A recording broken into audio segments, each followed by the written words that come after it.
Ladies and gentlemen, welcome back to the TRE podcast. I'm your host, Matt Salesio. We're tuning in again with a great guest. We got Dr. Lee No coming in, not in the studio, but online. Dr. Lee, thanks for being here. My pleasure. Thanks for having me. I'm stoked to get into this episode. I love the natural aspect of healing, as well as when we can infuse some actual solutions like some of the things your company provides into our life rather than relying on the pill or big pharma. So I think this is going to be a really powerful episode. So thank you for bringing your insight right off the get-go. Yeah, looking forward to it. Now, for listeners, just to loop you in, get everybody on the same page, the episode title is Unlock Your Body's Super Healing Powers Without Big Pharma. A lot of the episode intention today is to help you break free from that conventional way of medicine. And I want you to discover that you have really innate abilities to heal your body using your mind and other natural solutions that we're going to get into today. Now, we're not here to demonize Big Pharma and all that they do. I think there's a lot of amazing things that they've definitely contributed to in the medical space. But Dr. Lee has incredible insight on the naturopathic side and the natural healing elements of it, which we're going to infuse today to illuminate that other side. Now, Dr. Lee, before we get into it, I always ask my guests, do you have an intention for our listeners today? What do you hope they get? What do you hope they learn? One thing they take away? Let me know what that is. Yeah, well, I believe we'll end up talking about some mind-body medicine things. And I really hope that at the end of this, people are going to understand the power of the mind, the power of intention, and understand that we have full control over our health. And it's our responsibility to, our health is our own responsibility. And hopefully that they will take a proactive approach to their health and their lifestyle. That's amazing. And like you said, that one's part, we have the control, we have the power over our own health. I think that's a huge distinction that we're going to take away in this episode. But before we jump into that, I understand you have a very engaging story from when you were in school, trying to become a doctor, and how you actually got presented with the opportunity to explore the more natural solutions for healing. Now, the first time you told me this, I got goosebumps. I would love if you walk us through it again. This is a fantastic story. Yeah. So first of all, growing up, I didn't think that I would be going into the medical profession, and it wasn't until high school biology, around grade 11, where I really started to get interested in human health and physiology and medicine. And when I got into university, I really started to develop a passion for medicine, and that was my objective or my goal going through post-secondary. But in my mind, it was always I was going to go into conventional medicine. And that's really simply because I didn't understand that there were other options. And it wasn't until I believe it was my third year university.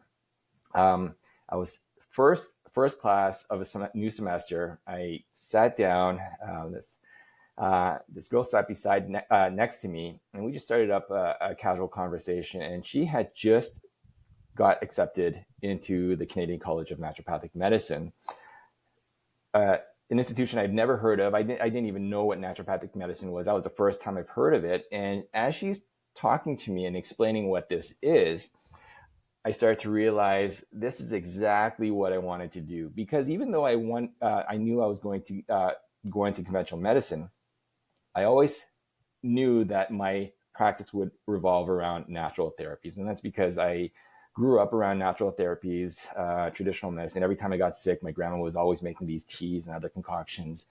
So that was, what I was really familiar with. And I understood the power of those natural therapies. So even though I would get into medicine, I was planning to base my practice around natural therapies. When this person explained to me what naturopathic medicine was, it was literally exactly what I wanted to do. What's funny though, and this is the crazy part, is that course I ended up dropping after that first class because it was a course that didn't interest me. And I ended up applying to the Canadian College of Naturopathic Medicine, CCNM, and got in. And while there, I kept an eye out for this particular person because I wanted to kind of connect with her and let her know that she's the one that got me into naturopathic medicine. I did not come across her during the 4 years I was there. So it was almost like a chance meeting, where this person sat next to me, enlightened me about naturopathic medicine, changed the trajectory of my entire life, essentially. and it disappeared. So it was really cool, and I think that's probably one of the first situations where I was cognizant of the ability for your if as long as you're open to receiving messages and just being aware of which direction the universe is trying to guide you, you will go in the right path. I love that story. That's fantastic. If that isn't the universe, divine timing, divine alignment, I don't know what is, because the fact that you never saw her again, that speaks, like, that's a true testament to everything that you just said. Mm-hmm. Now, when you went into the naturopathic school, I'm curious because you have now been in both sides of the conversation, the conventional side and the natural side. Did you find there was a lot of misconceptions from the conventional side around natural healing, whether it be like stereotypes, a lot of limiting beliefs, any patterns that arise from that maybe we even see now? Well, I think what's unfortunate is that there's this me versus them. There's two sides. When in fact, medicine is going to work best when everyone's working for the good of the patient instead of having ego get involved and think, my way is better or your way is not good. I think that's one of the things that really needs to be addressed in the medical profession in general, is that we need to work collaboratively. And one of the things that I see in terms of a misconception from the conventional side is that uh, and you've heard it many times, that there is no research around a lot of these different natural therapies. And that might be true for some and a very small portion of natural therapies. But if you look at most natural therapies, and I'm talking natural health products, for example, there's actually quite a lot of research. And in Canada, natural health products, what the US call dietary supplements, it's regulated as a subclass of drugs, and we do need to provide evidence for efficacy as well as safety. The process to get our products approved pre-market is, I wouldn't say as intense as pharmaceuticals, but there is a process in there, and it revolves around substantiating your claims with scientific evidence. So there is scientific evidence there, and if you look at uh, a lot of these studies are, placebo controlled, double blind clinical trials. But if you look at combining them into a systematic analysis or meta-analyses, um, systematic review or meta-analyses, you're looking at thousands of patients that have gone through and taken these things. So you're really starting to see the quality of science and the research come out that rivals a lot of conventional therapies. Yet, like I said, I think it's just a common talking point that people say, oh, there's not enough evidence on that, or there isn't any evidence, when in fact that's not true. I love that. And like you said, the double blind, placebo controlled, like that is the gold standard for studies. That's right, right? That's right. Yeah. Yeah. So you can see there's a lot of efficacy behind what you need to do to get approved. And especially if you have that stamp of approval on a product, it really does showcase the true power that comes with natural healing that, people always say, because there's no science there, I'm not going to buy into it. So I think that's a really powerful distinction. Now, aside from that, Dr. Lee, I'm very curious as to why you were pulled more towards the naturopathic side when you were in that realm of conventional medicine. Like, what was it where you said, this just didn't sit right with me? I know you grew up around that naturopathic side, but what was it specifically where you're like, this doesn't just sit well? And I don't think there was any defining moment, unlike that story I just told, or with the girl that introduced me to naturopathic medicine. I don't think it was a defining moment where I kind of thought that I don't want conventional medicine. I still, to this day, feel that conventional medicine is a very powerful form of therapy, and there is a place for it. I just don't think that it's the first line of therapy for most people. It absolutely saves lives and is there for certain people. But I think it's overused, or it's the go to when there's so much more you can do and regain your health.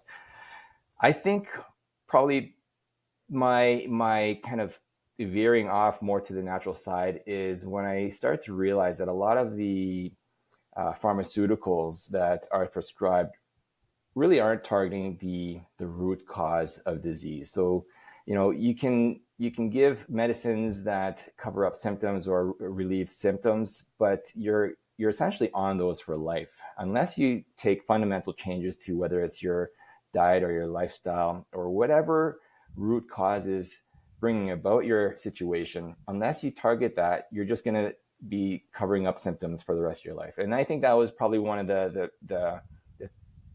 thought processes that made me think that there's got to be more. There's got to be a different way to approach health and medicine other than just writing prescriptions. I think what you said there is very powerful. That root cause, a lot of the time in conventional medicine, and I read this in one of Colin Campbell's books. He is a biochemist in the States. He's got some fantastic literature. He said, we don't have a healthcare system. We have a disease care system. So like you said, they're just using pills and prescriptions to cover up symptoms without addressing the root cause. It's like a business almost. And I hate to kind of go a little bit more to the conspiracy theory side of it, but let's look at cholesterol, for example. If you have high cholesterol, let's say in the States, they don't tell you need cholesterol pills for a week, 2 weeks, a month, a year. You're on cholesterol lowering pills for the rest of your life. Now, when I hear stuff like that, that is just something like a Band-Aid over a bullet hole. You are literally just covering up symptoms. Meanwhile, more if you were to tailor the root cause, which may be diet, you can reverse that in like sometimes 2 weeks, a month, very, very quickly with just simple changes like nutrition. And it goes right back to what you were saying, that root cause rather than just going and covering up symptoms with a Band-Aid over a bullet hole. 100%. And you know what? Just talking about cholesterol itself, I know, well, Lipitor and statins in general are the number one prescribed class of drugs in the world. And when I was in private practice, cholesterol was actually one of the easiest things to treat through natural means. Of course, there's different, certain conditions are more difficult to control or treat, but cholesterol is one of those ones where the natural side has a lot of tools at its disposal, and they're very effective. The other thing to consider is that I think our understanding around cholesterol itself is a little outdated. We still look at cholesterol as a villain when in fact cholesterol is a precursor to all our sex hormones, vitamin D, CoQ10, which is incredible, is an incredible nutrient that our bodies need. So, when you look at reducing cholesterol or looking at cholesterol as a bad thing and the goal is to reduce it, you're really not looking at the whole picture and understanding that, that's not the problem. There's something else that is increasing the risk of cardiovascular disease, and the cholesterol just happens to be in the way and gets the bad rap. Very interesting. It's not the first time I've heard that as well. Like having too low of a cholesterol is also a problem, right? Yes. Yeah. Now, on that topic, go ahead. Oh, I was going to say, like I said, it is a precursor to some essential chemicals in our body. So absolutely, having too low cholesterol will also have a detrimental effect on health. It's very interesting. It is. Now, I want to touch on even the fact that when you said you grew up around a lot of the natural modalities of it, botanical medicine, nutrition, and you said it was your mother or grandmother that was one of the main drivers for that. Which one was it? Probably My both, grandmother. right? Grandmother? Well, both, but yeah, mostly my grandmother. Okay. What's your background again? I remember I asked, but I can't remember. My ethnic background is Korean. Korean. Okay, so give us some examples into the Dr. Lee No house when you were growing up. Like, what were some of those staples that you would see time and time again from a cultural standpoint around that natural side? I know ginseng was a big one, but that said, that was at a point in my life where I really didn't. I was still growing up. I didn't really take an interest in that. So I didn't have a curious mind to look into what that was. Basically, my grandma would make these different teas and told me to drink it, and I would just drink it. A lot of times it didn't taste good, but I would get it down. But like I said, I think ginseng was one of the staples in terms of a lot of the things that she was using. Yeah, ginseng it's a common thing that I read about in the studies, nutrition books. It's always something that comes up time and time again. So it's interesting that you actually say that and you grew up around that. So it's just extra validation. One thing I do also want to talk about here is, especially on this nutrition side, is down the conventional medicine path, doctors, they only receive, what is it, like 2 weeks or a month of clinical nutrition training. It's like over all those years of studying. Is that correct? I've heard the same, and I don't know exactly the time, but I've heard that it's very little. It's not enough to even, you know, most people will be able to learn as much as a medical doctor with respect to nutrition by reading a book over the weekend. So that's how little nutrition they get. And it's very complex, and we're still learning things. So unless you're staying on top of it, our understanding of different nutrients and what different combinations of nutrients do, it's constantly changing. And like I said, unless you're staying on top of nutrition itself, the information can get outdated very quickly. Yeah, I agree with you. And I think it's a really powerful thing for listeners to tune in here, especially if they're going to the doctor for whether it's cholesterol, it's diabetes, maybe it's IBS, whatever that is. I know a lot of it because I'm a nutrition nerd over here. I read extensively on the topic. A lot of those problems can be solved with diet and lifestyle changes. And as simple as it is, but these doctors mostly tell them diet will not affect you. It's not the food you're eating. It's not the lifestyle that you're living. Here's a pill, go pick up the prescription. And I've been in times where I go to doctors and they tell me information where they're just like, that's it for you. I wish you the best. Here's the pill. And it's so disempowering to hear news like that, especially from somebody who doesn't maybe know the extra narrative that comes along with nutrition and all the other a range of nutrients that can actually heal your body in that sense. So I would recommend to listeners, again, this is my personal expertise, when you get any prescription from a doctor, whatever it is, either get a second opinion or do some extra research, especially in the natural space, to see if you don't have to go down this prescription and lifetime prescription of antibiotics and whatever else they're prescribing you. You could be so empowered with just simple changes like that. Oh yeah, and you know what? And what you said just reminded me of my own situation growing up as a teenager and having acne, and I had pretty bad acne at the time. I will admit that outside of my grandmother, who was much more health conscious than my own parents, I didn't have the best diet growing up. My parents, I don't think they understood the importance of health, and that, of course, it wasn't their fault, but of course, that impacted my lifestyle, my diet, things like that. And I had really bad acne at that time. And I went to a dermatologist and we started talking about, what I'm eating. And funny enough, even at that time, I had the thinking that what I'm eating is obviously not agreeing with my skin. And he just, shut that down immediately. He said, oh, there's no evidence that what you eat is having an impact on your skin. But when you think about it now, that's ludicrous. There is to think that your diet, what you're putting in your mouth and digesting, is not having an impact on your skin, your largest organ, is just mind-boggling. So it not only goes to show you how far we've come in terms of understanding the importance of nutrition, but also goes to show how, going back to the little nutrition education that a lot of doctors get, and how little they understand. That was my personal experience with that, and maybe also one little factor that got me involved more in nutrition and natural medicine. Wow, I love that. I love that. And looks like the skin cleared up just great. So whatever that Yeah. doctor was saying, he definitely didn't know what he was talking about.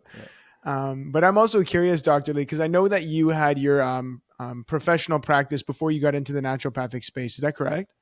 Yes. No, Now, was sorry. there? My Oh my yeah, go ahead. my practice was natural medicine. So I graduated from CCNM and I went into private practice as a general practitioner in naturopathic medicine.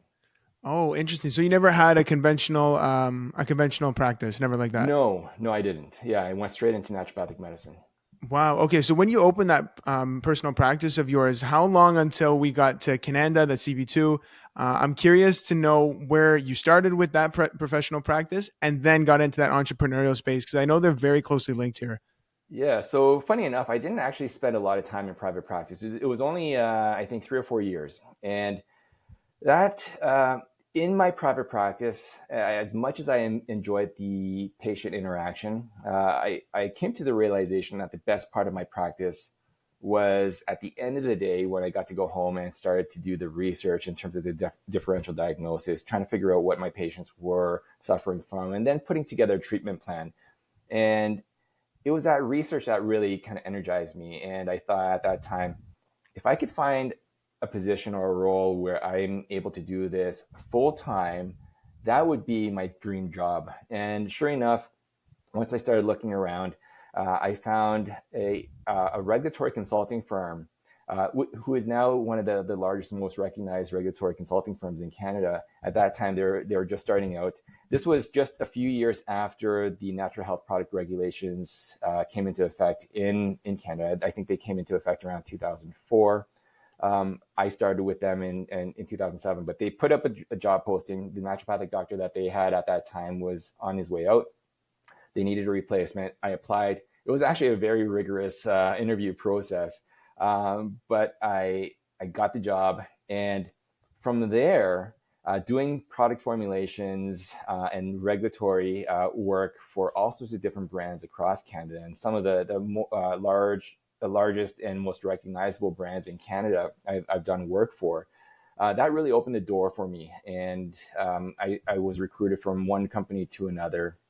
And then I actually spent at one point, I believe, up to 8 years with one particular brand before branching out on my own with Cannanda. And Cannanda has been around for almost 8 years on its own. So it just, when I look back, I would have never guessed that my path would have taken this route. But everything that's happened has kind of perfectly dovetailed together. And I have my own brand now, and it's exactly what I want to be doing. It's incredibly satisfying to be able to help thousands of people. And that's one of the things that I really enjoy with running Cannanda, is that as a patient, I'm seeing, anywhere from 5 to 10 patients a day, especially when I was starting out. It wasn't really busy. But now I literally get to help thousands every day. So there's no way I'd be able to have this reach and this much influence over people's health if I was still in private practice. So it really is the best situation for me when I think back in terms of where I wanted to be in the future. This is where I am now. That's amazing. And then besides the brand itself, and I know that you're also an author with the book and everything like that to help reach the masses. Your product specifically has a very unique way of helping people, which is really cool. And we talked about this when we first met at that expo in Toronto.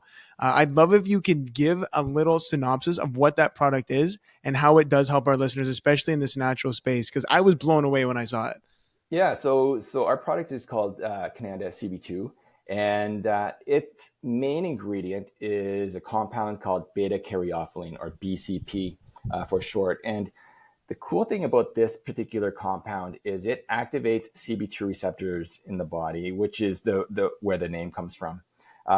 It's not CBD. I think a lot of people see the name CB2 or the letter CB2 and think it's CBD. There's no CBD in it. The name comes from the fact that beta-caryophyllene activates CB2 receptors.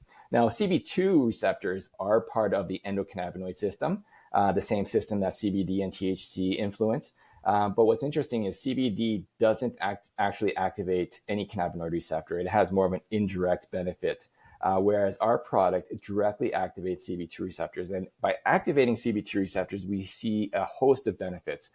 A lot of it revolves around its anti-inflammatory effects. But there are, when you look at going back to the research, beta-caryophyllene and activation of CB2 receptors, there are so many studies. And if you go to our website, you can see a list of different studies, but it hits every, system and organ in the body. And this is because our entire body has the endocannabinoid system. And in fact, it's a part of every cell. And so when you look at the benefit of something like beta-caryophyllene, you're going to be able to activate those CB2 receptors wherever those CB2 receptors reside. The cool thing, though, and I think this is definitely going to be something your listeners would want to know, is that our bodies are very responsive in the way our endocannabinoid system responds. So a person that has just broken their their wrist, as an example, their body will upregulate CB2 receptors in that particular area. Whereas, someone that's dealing with liver issues, their body will upregulate CB2 receptors in their liver, whereas someone else that's dealing with, the onset of Alzheimer's might increase the CB2 receptors in their brain. So when you look at the responsiveness of the body and its ability to upregulate CB2 receptors in the areas it needs to, when it needs to, when you use a product like ours, it's just one product, but it's going to have so many different effects depending on that particular person. So it's really interesting. It's a form of personalized medicine, but instead of doing all these different tests and procedures to figure out what product is better for one person versus another, it really is just one product, and it's your body that tells it where to have an effect. So like I said, someone that's dealing with liver issues will get the benefit to their liver. Someone else dealing with blood glucose issues will get the benefit to their pancreas or their muscles. Someone else that just broke their wrist will get the benefit and the pain relief and anti-inflammatory effects to their wrist. So one product for so many different uses. Yeah, that's fascinating. I know I heard that the first time at the expo, and I'm hearing it again. I'm still blown away. I've also been reading up on adaptogens. Is this an adaptogen, or is that something totally different here? Yeah, you know what? I would say that if you look at the definition of an adaptogen, beta-caryophyllene, I would almost consider it the ultimate adaptogen because, like I said, the way our bodies respond to beta-caryophyllene or any CB2 receptor agonist or activator, it really helps your body bring it back into balance. And that's the thing with the endocannabinoid system. So the endocannabinoid system is often regarded as a master regulator of homeostasis or balance within the body. So when you're activating, and that's what an adaptogen does, is it's supposed to help bring things back into balance. The fact that our product and beta-caryophyllene directly targets the master system of homeostasis directly, like I said, I think that's one of the reasons why I would consider beta-caryophyllene the ultimate adaptogen, because you're having a direct influence on that system that's responsible for homeostasis. I think that's what you just said there, that homeostasis in your product is directly influencing the system that will bring your body back into balance is really monumental for listeners, because I've had nervous system healers on the show, I've had sound healers on the show, and they always say that as we're exploring different ways to heal our body, whether it's through medicine, whether it's through other means that's in the natural space, if the body isn't in balance, the healing cannot occur. Right? Is that also that's yeah, okay, you're nodding your head. I'm assuming Yeah, that's exactly kind of the same thing, right? 100%. And so this actually speaks to the fact that our product can be an adjunct therapy to any situation. So whether it doesn't matter what health condition you're looking to treat and with what modality or what products, uh, our product will help enhance the effectiveness of those therapies and those products. And that's because when you are able to bring different out of balance processes back into balance, everything will start to work better. So whether you're taking certain vitamins or herbs, they will start to work better once you bring things into balance. Whether you're getting massage or any other physical therapies, again, your body will respond better when your different processes are brought back into balance with the use of CB2 products. So yeah, absolutely, it's one of those things where you really need to make sure that the basic components of the healing process are working and in balance. And like I said, that's exactly what beta-caryophyllene and our CB2 products will be doing. That's amazing. That's so cool to me. I'm such a nerd on that kind of stuff. So to understand the mechanisms behind how the body is actually using it, to me that's amazing. So just to confirm here, because I like to hammer it home, the product will bring your body into this beautiful state of homeostasis or balance, for lack of a better term, and then it'll upregulate any CB2 receptors where your body needs that help, whether it's anxiety, sleep, inflammation. Is that what I'm hearing you say here? Exactly. Yep. That's amazing. Okay. So the next question I can already hear listeners saying on this topic is how much of that is attributed to the placebo effect? Because if we're looking at mechanisms in the body, yes, we're proving this scientifically, but I can hear some skeptics saying, I don't know about that. That's just a placebo. What are your thoughts on that? Well, two things. First of all, if you look at the studies, a lot of them are that gold standard style of clinical trial, that randomized, placebo-controlled, double-blind clinical trial. So in these studies, we're seeing a positive effect. So not just with, and this is, I'm going to speak in more in general terms, not just with beta-caryophyllene, but a lot of natural products. Like I said, there are the gold standard studies. So these studies show a positive effect over and above the placebo response. So these are compounds and therapies that are having a material difference over and above the placebo response. But the second thing I really wanted to say with respect to that is, I think the whole concept of the placebo effect gets a negative reputation. And we often hear of things like, oh, that was no better than the placebo, or something to that effect. And we basically kind of look down on the placebo effect when you consider that it's actually the most incredible way to heal your body. So for those that don't understand the placebo effect is the phenomenon where what you think and believe in a particular outcome will likely bring about that outcome.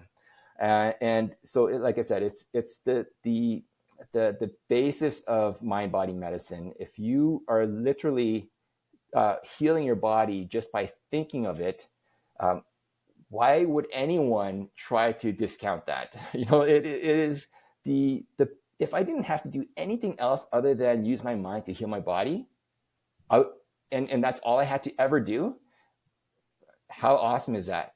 But like I said, I think as a society, we've kind of been brainwashed into thinking that that's not a good thing, when in fact we should be elevating and putting the placebo effect on a pedestal. Yes, it would be great to have different therapies that can build on top of the placebo effect, but we have to understand that the placebo effect is real. And not only is it real, it's such a powerful phenomenon that scientific studies in the pharmaceutical and medical field, they themselves understand this. And that's one of the reasons why the gold standard of clinical trials is placebo controlled, because they understand the powerful influence that the mind has on these health outcomes. So the fact that we're looking at it from a negative perspective, I think we have it wrong. We really need to kind of shift our perspective and change the narrative around the placebo effect to understand that it is probably the best form of medicine that we could have access to, and everyone has access to it. It's essentially our mind. I love that you addressed the negative connotation around the placebo effect. I think it is very powerful. It's definitely a powerful tool to implement in our day in life. And I think another great distinction here, I'm just going to add on to that, is yes, you can use your mind to heal your body, but what if you were to merge the I'm healing my body through my mind with natural products and solutions like yours to just 10x that effect, right? Like, you're already using a natural solution that doesn't have side effects. You know it's going to be beneficial for you. Now, why not double down on that with the power and the ability of your mind to heal that body? I think it elevates the whole experience. And when you marry and unify the two, it can either expedite it or make the healing much more powerful. What are 100%. your And I thoughts on should that? also mention, it's not just natural therapies. The placebo effect can be leveraged in any therapy, even conventional medicine with pharmaceuticals. The placebo effect, if you can leverage it and take advantage of it, you will, to your point, 10x your healing. It's the ultimate form of medicine. Yeah, and I that word you use, leverage, that I think that's really good too. It reminds me of a story or a Instagram reel that I watched the other day, kind of on this topic. Because when you're using the placebo effect, when you want to leverage it, it's all about perspective and where you're focusing your energy and attention. At least that's what I think. Now, the video was a baby, and it's this dad holding a baby, and then he slightly bumps into a door. But he uses the baby's head, but he covers the baby's head with his hand. So he just hits his hand and not actually the baby's head. So the baby has not been influenced at all. But he then looks at the baby and then goes, "Oh my goodness, are you okay?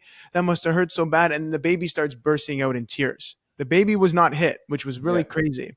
However, the video then goes and it looks like the baby's in a different setting now, and he falls back and hits his head on the railing. And then instead, the dad starts to laugh at the baby and goes, "Oh my goodness, like, you're so goofy. That's so funny." And then the baby starts to laugh. In one instance, the baby was actually hit, but because the perspective and the focus was around something funny and humorous and not pain, he was able to make sure the body didn't go down that path of negativity or search for the pain. However, Right. when the baby wasn't hit and then was framed in the context of pain, the baby found a reason to cry. So I think it's really powerful to see, even at such an innate, like primitive baby's brain, it's built into our code. So if we're able to tap into it and leverage it, the world's our oyster, in my opinion. Yeah. Yeah, exactly. That's a cool story. I thought it was so cool. I was like, wow, that's Yeah. a baby. And the baby Yeah, already kind of knows how to do it. Obviously, when you teach them, it gets much better. exactly. Um, but I want to dive into your new product now, because especially on this topic of the endocannabinoid system, tell us a little bit about how it influences that and helps us get into that state where we are able to use our mind to heal, or where we are able to use these natural healing methods in a much more powerful way. Tell us about that. Yeah, so one of the things that or I came across when looking at the influence or the various effects of the endocannabinoid system, and of course, this was related to our CB2 products. But one of the things I came across was that uh, the the placebo effect is actually influenced by the health and function of the endocannabinoid system. So some of these studies showed that if you have a dysfunctional endocannabinoid system, uh, the likelihood of a placebo effect is diminished. And there's a bunch of different studies that look at different aspects of this, but essentially what we're looking at is when you have, like I said, a dysfunctional endocannabinoid system, you're not going to be able to bring about that beneficial effect of the placebo effect. So when I saw that, I thought, wow, this is really cool. If you can help influence the endocannabinoid system and get it back functioning the way it you should be able to uh, get the full benefit of the placebo effect. And when I started looking into it, I thought, and looking at the different compounds that we have access to in the natural health world, we I came to understand that there could be a product that addresses this in a unique way that's never been done before. And that's where the birth of our Sesh Intention blend came from. So basically, this product is a blend of different essential oils that have very specific terpenes that we're looking at, as well as beta-caryophyllene in our CB2 blend. And the idea behind this is to influence the endocannabinoid system in a positive way so that our bodies are able to receive the benefits of the placebo effect. And it does it in a couple different ways. So the first one is we want people to use this as a tool for positive change. And the idea is that you use this in any daily healing ritual. So whether it's meditation, yoga, prayer, whatever is your healing ritual, whether it's mental or physical health. And the idea is that, as you use this product, you're thinking those positive healing thoughts. And this works through what we call the reticular activating system in the brain, or the RAS. And this is basically the brain's filter. So basically everything around us in our reality, everything's happening all at the same time. It's too much for our brains to understand and process. So it basically acts as a filter. It picks out what it thinks is important and filters out the rest. So if you are in that mindset of looking at the positive or thinking positive thoughts on a regular basis, your reticular activating system will naturally start to see the beautiful world that we live in, the opportunities that are opening up for you. Your health is going to start to improve. Your mindset and your emotions will start to improve. So that is part of the way we want people to use Sesh Intention. Now, keep in mind, and admittedly, you could do that with any fragrance or any scent.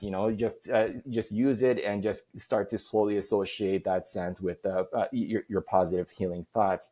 The benefit to Sesh and what makes it different than any other scent is going back to the endocannabinoid system. So our product really has very specific compounds that when we inhale and we absorb through our lungs, work systematically to balance the endocannabinoid system, which then brings about the other aspect of or the other benefit related to that product is in enhancing the effect of the placebo effect, or making it more likely that a person is going to be able to leverage that beneficial placebo effect of those positive thoughts and beliefs that you're going through on your daily rituals. That's beautiful. Is there other stuff like that on the market right now? Were you guys like kind of the pioneers in that sense? I have not come across anything like this on Wow. the market. Like I said, there are some, and on the very basic side, you have clearing sprays or smudging. So indigenous cultures often use smudging, as well as other cultures around the world use different scents to in a ritualistic way that helped with healing. But nothing I've come across looked at using these scent compounds, these terpenes, as a way to influence the endocannabinoid system. And so we're looking at ancient healing properties of training the reticular activating system, as well as a new science around the endocannabinoid system and the placebo effect in mind body medicine, and taking that and combining it into a product, which like I said, I think is very unique, and there's nothing like it on the market. And I should also mention, it's most people will find that it's they love the smell. It's a very invigorating, fresh scent. So not only does it smell great, and you could absolutely just use it as a room spray, as a room fragrance, but the science and the story behind it goes far deeper than just a pleasant scent. Yeah, no, very powerful for what you're saying, especially when you said when you have a dysregulated endocannabinoid system. It's a nice bridge to help you get back into that place of healing and allowing your body to step into that new healed space. I'm curious though, is there any symptoms that we as consumers and everyday people should look for to know if we do have a dysregulated endocannabinoid system? Are there some telltale signs, or do you need tests for that?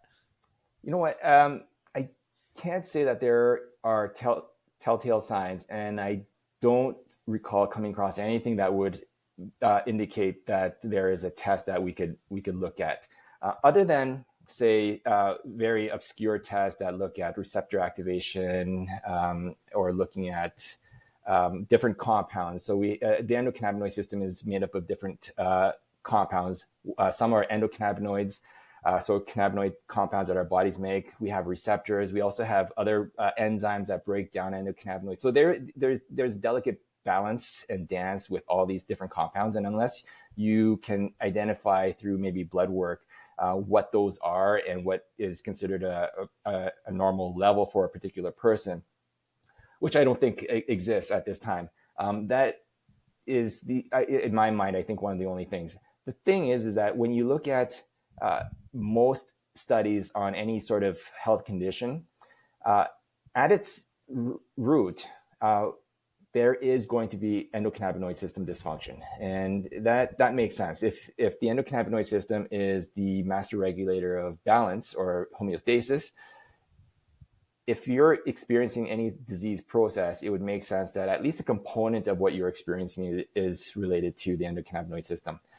Keep in mind that and anytime you look at any disease process, it's multifactorial. So I can't say that if you treat just the endocannabinoid system, you're going to bring about a resolution in your particular situation. You have to look at the full picture. But in every situation that we've seen, according to the studies, looking at the or negating or ignoring the impact of the endocannabinoid system or not treating that portion is going to make the healing process a lot more difficult. So that is definitely a component that you need to look at, but you also have to make sure that you're dealing with everything else that would help in that particular situation.